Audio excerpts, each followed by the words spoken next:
We social scientists would say this will be a high variance presidency. We don't know. He may turn out to be much worse than anybody fears.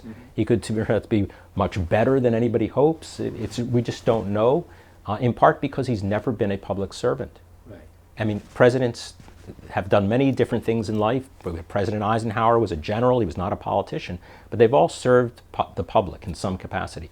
Donald Trump has only served his private company. And he's probably used to saying to people, do this, and it happens. When you're in government, there are institutions that are going to make it difficult for you to do things in the real world, or other countries that are going to do things that you may not like. China believes that the important, as you said, the important consideration is to reduce the North Korean sense of threat from the United States that made North Korea want to have nuclear weapons.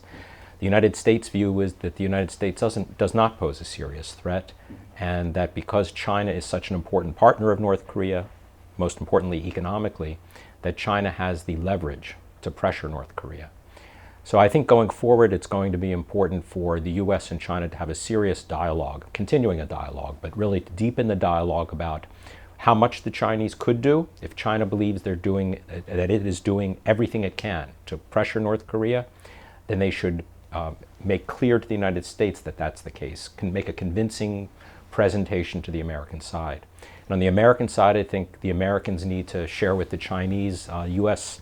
policy objectives on the peninsula, not just with respect to the North Korean program, because most of us in the West anyway believe that China's concern is not just the North Korean nuclear program, but the future of the peninsula and how changes there might affect China's security. In the South China Sea, I don't think that you're going to see a major change in American policy. I think we're going to continue to see the potential for conflict, which reflects the different perspectives of the United States and China on the South China Sea issues, as well as the different perspectives of China and some of the Southeast Asian countries that have claims in the South China Sea.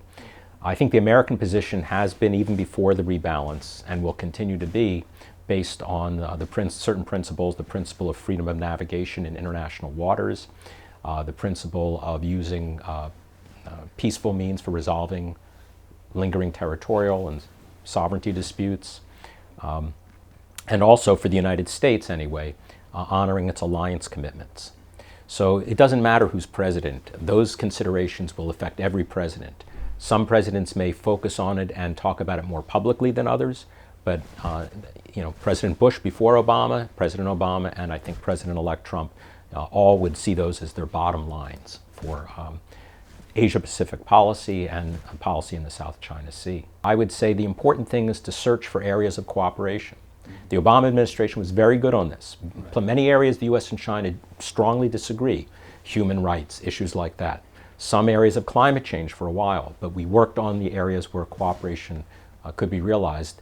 And I think that even if President Trump's inclination is to try to be tougher on China, I think the reality is that China, being the second largest economy in the world, being the fastest growing military power in Asia, means the United States will have to figure out a way to manage the relationship and keep it from going too far in a negative direction.